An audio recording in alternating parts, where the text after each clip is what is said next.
extremely dangerous. Afreeca, with that Akali R5 lock-in, there is zero insurance policy on this team. And then on top of that, to make matters worse, their lanes are all losing in terms of control. And so Olaf, gonna be pretty enabled. And I don't know what Dread is realistically supposed to do. The one upside, though, is that with Twisted Fate being there, with Akali not really being on-hit-centric, etc., there's not a whole lot of reason to have Ninja Tab Eyes on the side of T1. So if Graves goes, like, pure lethality, he can definitely hit like a truck, but the amount of weight put onto Dread in this game is just... it's quite insane. Yeah, this is a dangerous one. And actually, like, to go straight into playoffs and to use Dread, who's played, like, what, 3 games or something in this summer season, like, it really has not had a lot of stage experience. And yes, the teams are playing from home, but I don't know whether that's enough to, like, put all of this pressure on him. And I think he's going to need to group up with Fly, especially, you know, after the Twisted Fate hits level 6 and does have that Destiny Gate available. It has to be both of them ganking, because I don't think that Graves is going to be able to do it by himself, especially in something like an Akali lane. And they have to be ganking that lane. There's no CC going into it unless Twisted Fate is there. And I don't know what to feel for Afreeca. This is the opposite of what I envisioned for a type of draft that they should have approached the T1 series with. And if you're T1, I think that you're feeling real good coming out of draft here in game number 1. I don't know. Afreeca has all of the pressure on them already. All of the pressure. T1 just needs to play a game of League of Legends, and then theoretically, in the end, they'll win.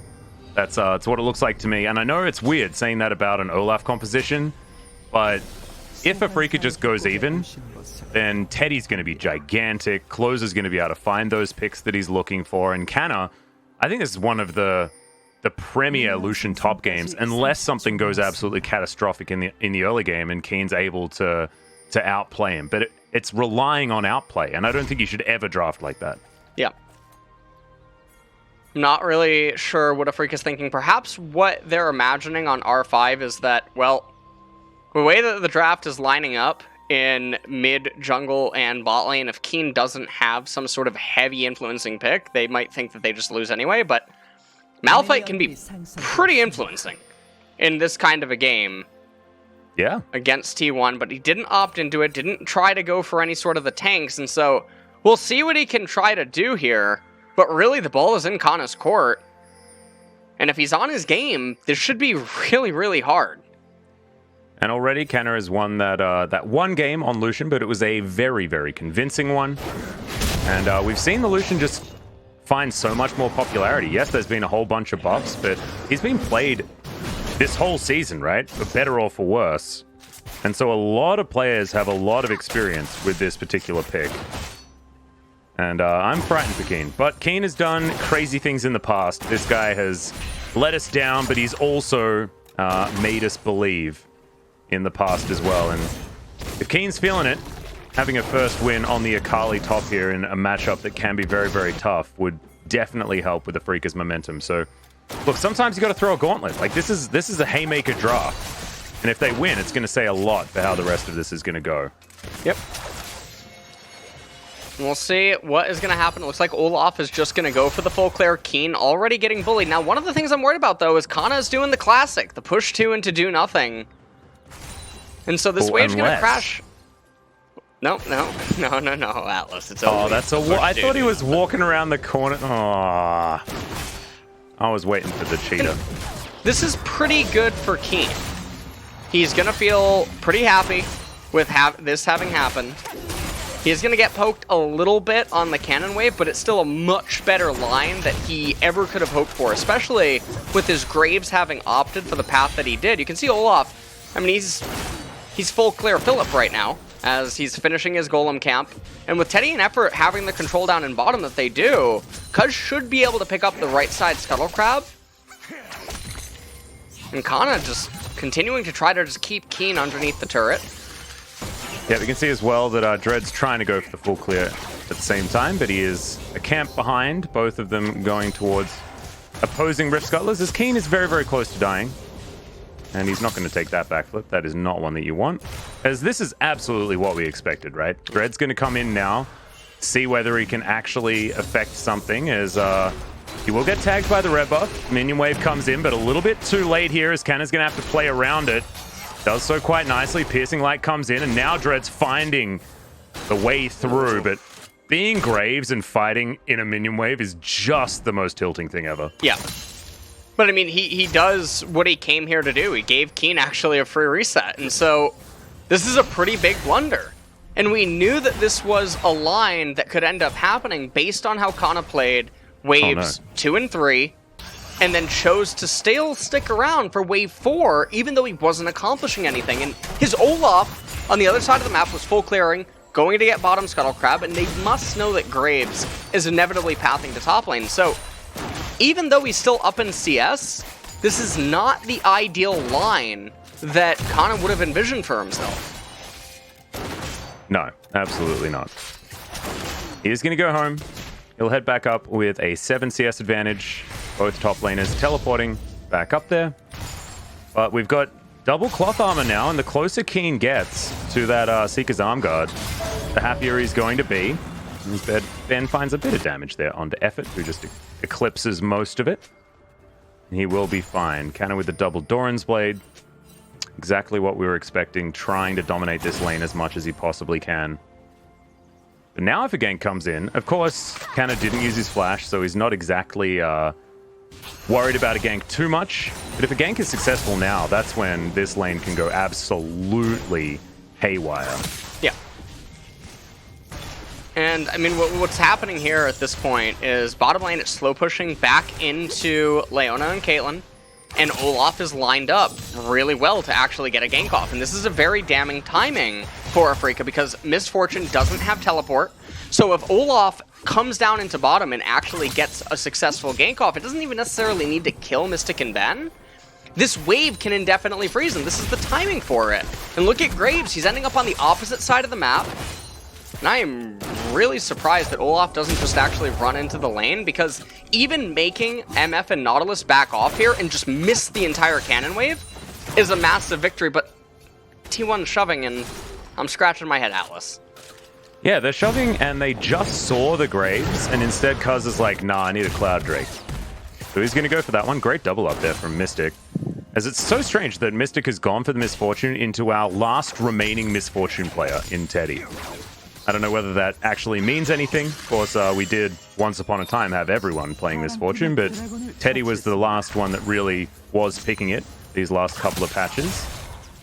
As Kiin now feels like he can actually play up in this lane. Canna, understanding that his jungle is on the opposite side of the map, everyone knows that because everyone just got informed. So he's not able to actually play as aggressively as he would like. As you can see, the gold completely even at this stage. As Canna, the all-in comes through from Kiin. He will pick up a turret shot, but Canna can't enter the lane again. As now the Destiny comes forward. Dread's here as well. They're waiting for the minion wave as Clozer teleports in. They're going to trade an ultimate for a teleport, so already it's a win for Afreeca. Yeah, I mean, right now, at this point in time, Afreeca is... Well... Fly? Yeah, I'm not totally sure. What is the gold going on card? here? As there's the culling. Flash has to come out.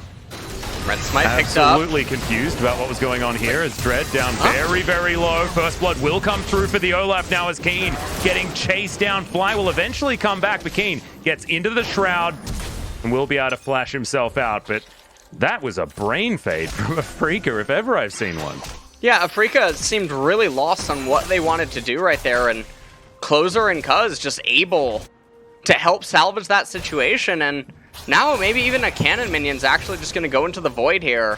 Kiin's going to miss out on. He picks up the Seeker's Arm Guard, but Lucian's going to have a much stronger recall after all of this is said and done, and this is not the kind of situation that Afreeca wanted to have happen off of the spot that they were just in a moment ago, because Kiin, he was only down 7-8 CS in the Akali Lucian matchup. He was in a really comfortable spot, all things considered, and they just blundered really hard. Yeah. And also, if they had have just walked away after they got that teleport out of Clozer, that's still a win. Yeah. 100%. Trading teleport for ultimate, you'll always take that. But they were a little bit too aggressive. They were never going to be able to 3v2 dive anyway, so I just don't know why they were just hanging around. I'm not totally sure what the thought process was. Off the reset, Lucian does get the Hex Drinker, and it does have quite a lot of value against Nautilus, TF, and Akali. So definitely not the worst purchase that he could go for. Graves is falling pretty far behind Olaf. And down here in bottom lane, I mean, T1, they almost have their second plate captured. Ocean Dragon's coming up second. It's not the worst news bottom lane, though, because Mystic is ahead by a little bit of farm as these waves do reset. And yes, they've been getting pressured in the lane, but being able to get some other work done is definitely working out here as, yeah, in goes Fly, and then just watch him wait in the brush. I don't really understand what the thought process was. Because they knew that Cuzz was coming because they just used Destiny Gate. So I don't know what he's doing. I also don't know why he didn't just try to flash and then go for the Blast Plant, because if Olaf has Ragnarok active, he actually doesn't follow regardless. And then you would just leave Dread to his own devices to try to get out. But as played, just very sloppy execution. It seemed like no one knew what each other wanted to do there. And so T1, they find themselves with an advantage at the very start of this all. Yep. That's what we were expecting, but I wasn't expecting it to go quite like that.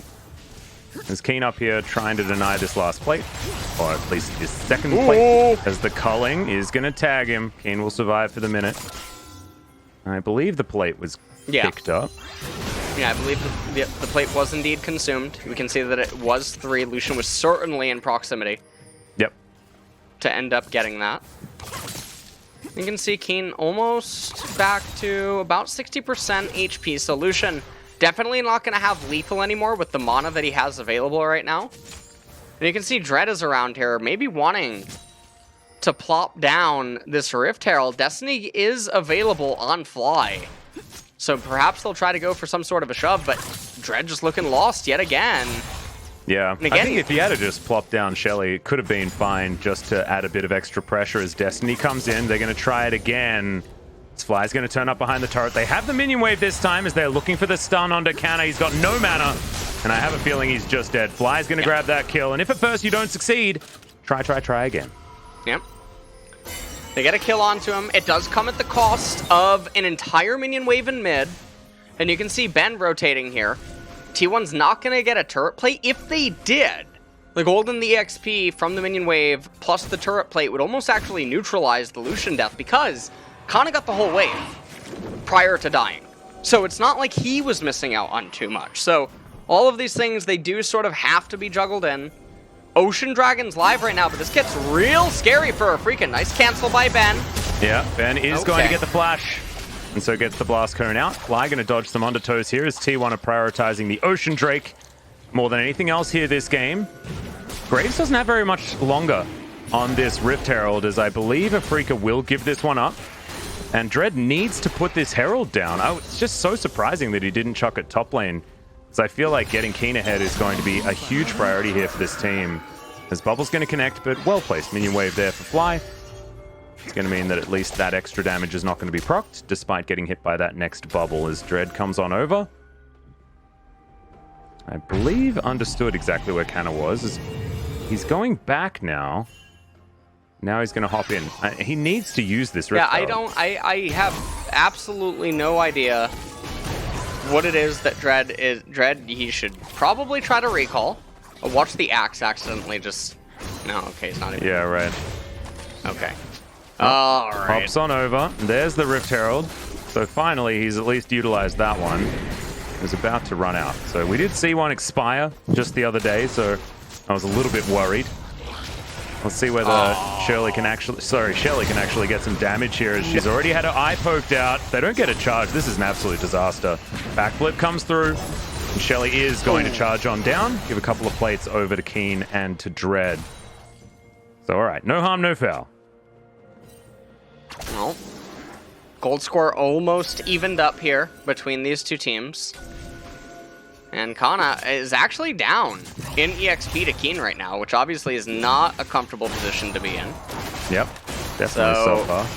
The Lucian not getting the kind of advantages that he should have been able to secure for himself, and Teddy and Effort at this point, trying to get whatever advantages they can get down there in bottom lane, but not really coming up with anything. And honestly, this early mid transition. 아니 용감 나면 줘야 돼. 여기 여기서 아무도 없어. Have a listen. 가볼게. 조이 멀다. 허공이야 너고. 그냥 앞으로 간다 얘.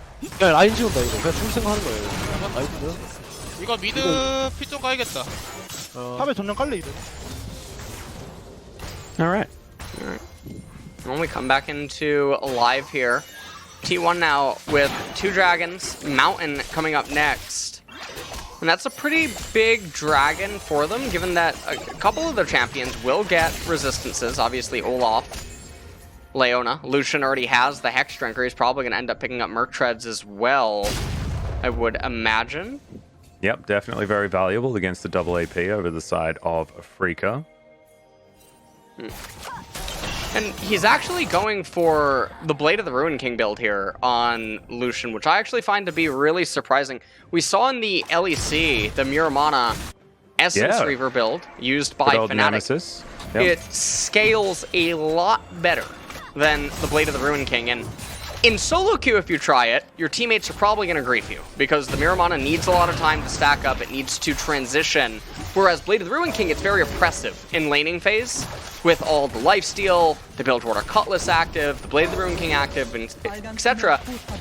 But if you can get the Muramana and the crit Lucian, you end up transitioning a lot better. And it's surprising to me that Canna, who already had a stunted build, is then re-pivoting back into what would just be an early game item.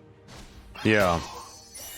Maybe valuing sustain in a side lane or something like that, but actually you'd never want to do that against an Akali.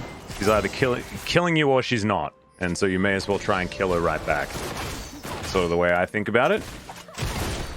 Already had the Hex Drinker there for a little bit of added safety.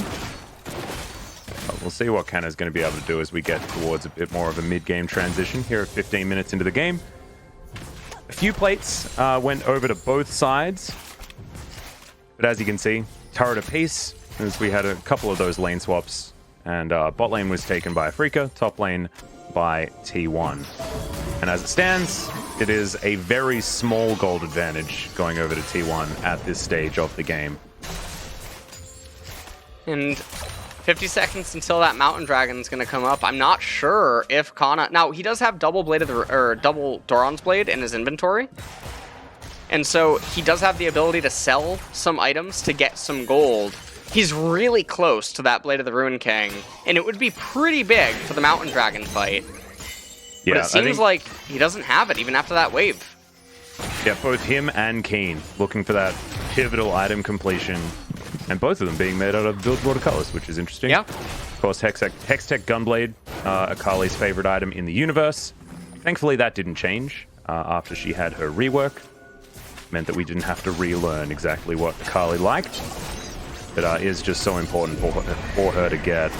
As Shirley pops down in the mid lane, this time in favor of T1, is Dread going to get chunked. Mystic going to tank up the ace in the hole. That is a decent amount of damage now on a couple of the squishy members of Afreeca. Now Ben, he's going to go to sleep as he engages. Depth charge comes in, but he does have a stopwatch fly in to try and help them out. But you can see that Cuzz is taking a lot of damage. Fly now going to get turned on as Clozer goes back to his portal. And now Fly's going to have to go back. Dread doesn't have ultimate. Kiin doesn't have teleport. And this should be a dragon going over to T1. And that's Soul Point as well. That is going to bring this to Soul Point. I think there's no way Afreeca's going to... Yeah, there's no hope to steal this. Fly is not going to teleport behind them. That would be completely ludicrous to attempt that. And this is so scary because now the pressure's on for Afreeca. They must get the next dragon. But unfortunately for them, a lot of their champions are going to be pretty much the same champions. If Kiin starts moving towards Azania's Hourglass at this point, picks up the Fiendish Codex, gets the stopwatch or something, he basically has the same item throughout. It's not like he's actually getting a whole lot of other power. Graves is going to complete into one lethality item. Twisted Fate's going to have his Lichbane available. That's going to be a nice little spike for him. But for the most part, Afreeca's power level at the next dragon should be assumed to be roughly the same that it was at right now. Whereas there's a lot of power coming for the side of T1 in terms of their utility. And that just is a pretty nightmare situation. for Yeah, I think the Afreeca. one difference is the Misfortune most likely getting towards an Infinity Edge by that time, so Mystic's going to do a lot more damage, as this was actually a decent attempt by Ben. I thought that was all over after that bubble landed and he decided to dredge line in.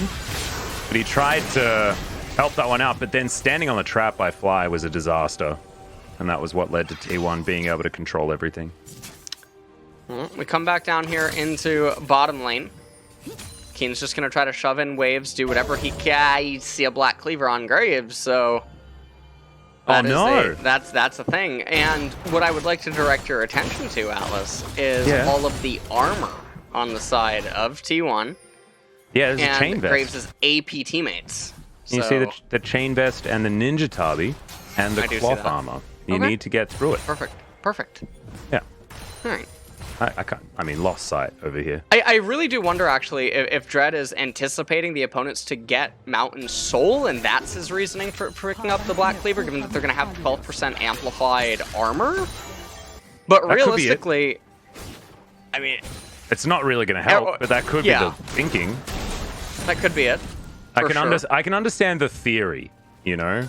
But, like, there are a lot of things that are good in theory, but not actually good, you know?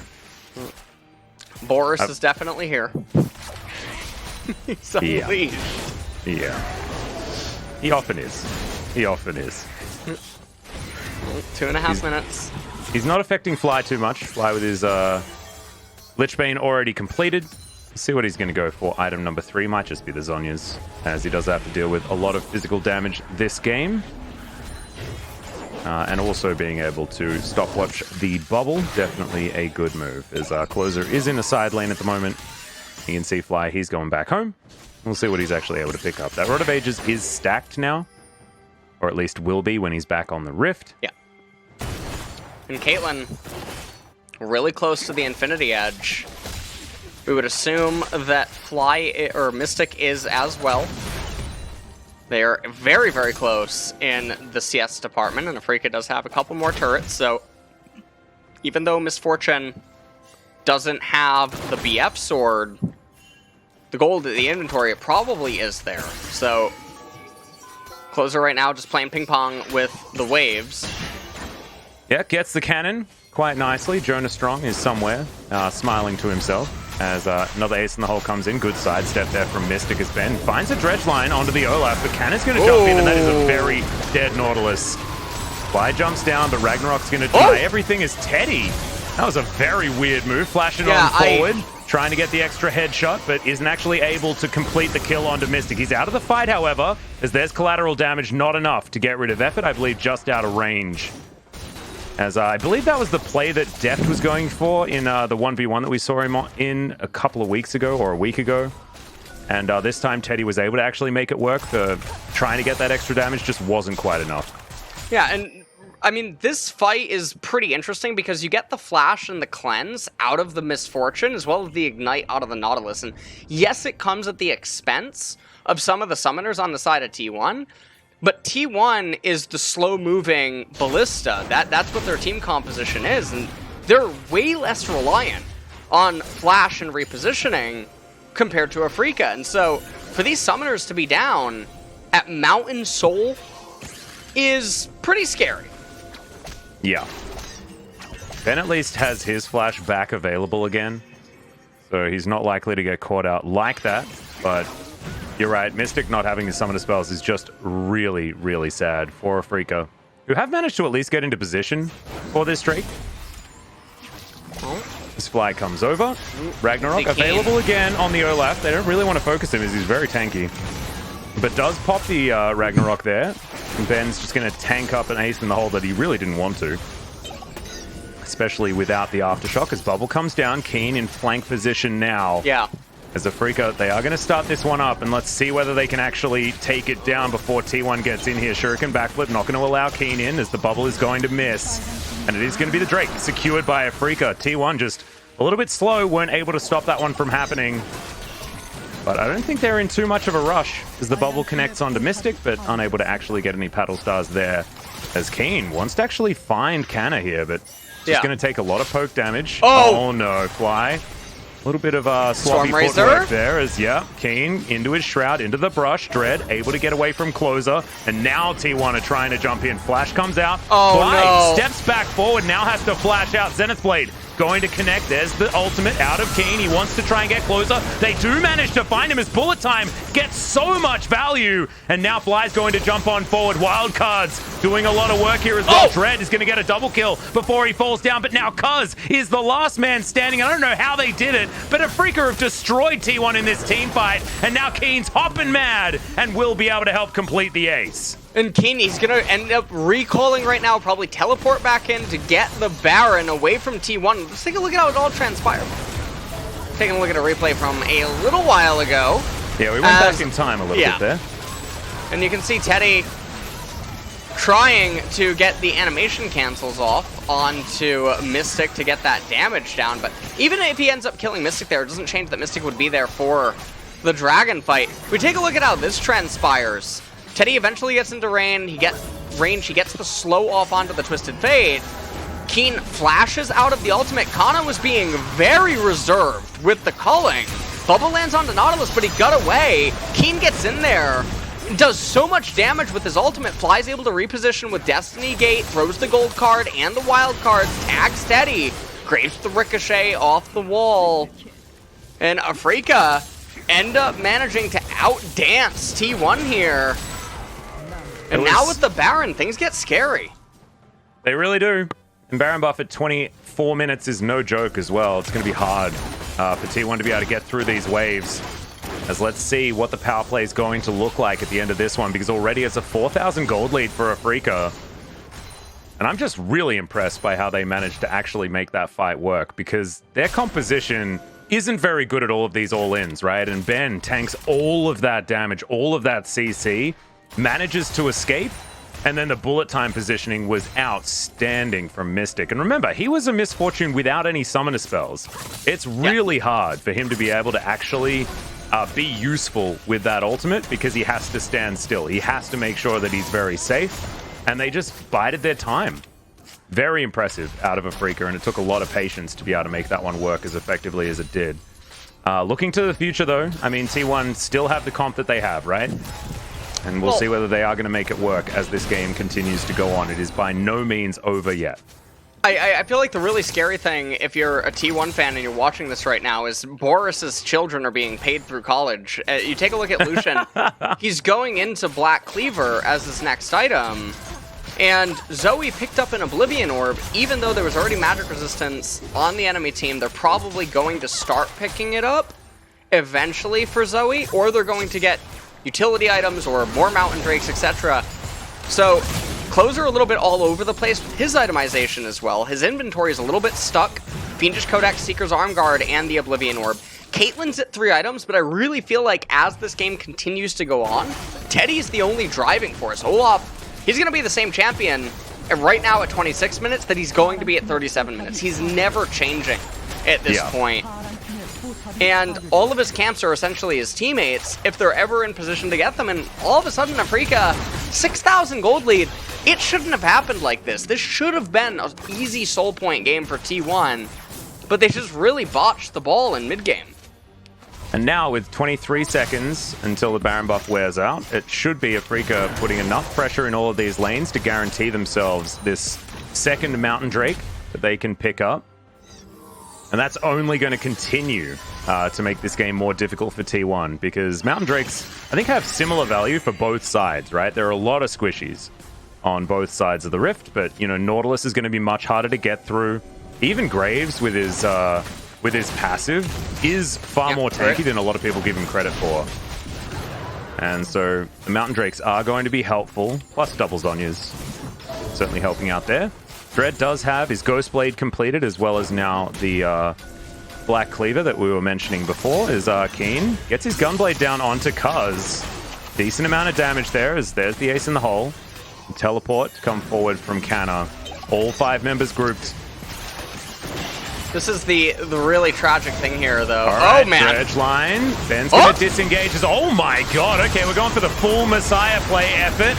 Does go into his gargoyle. Stoneplate Mystic going to cancel the bullet time just a little bit early. Ben going to survive for the moment as now Kiin inside the shroud. Gets the ulti, gets the double right into the backline as now Canna has been singled out. And Afreeca have been so good at this so far this game. They make these fights so chaotic and they come out ahead. Another max range Dreadline as Ben is on form today. My God, starting off these fights, making everything work. It looked crazy at the beginning, but look, you can't fault him if it works. And I think T1, I think they just lose the game here. Effort's up in 10 seconds, but I don't think Teddy is going to be able to hang on. Cuzz is up in 10 as well. We'll see what Teddy can do. He doesn't have the wave clear. Lichbane on Twisted Fate. I just think that Afreeca just took game 1. Yeah, I think this is over. They've got enough damage to take down this Nexus easily as Ben finds another Dredgeline. Teddy goes down just before the end.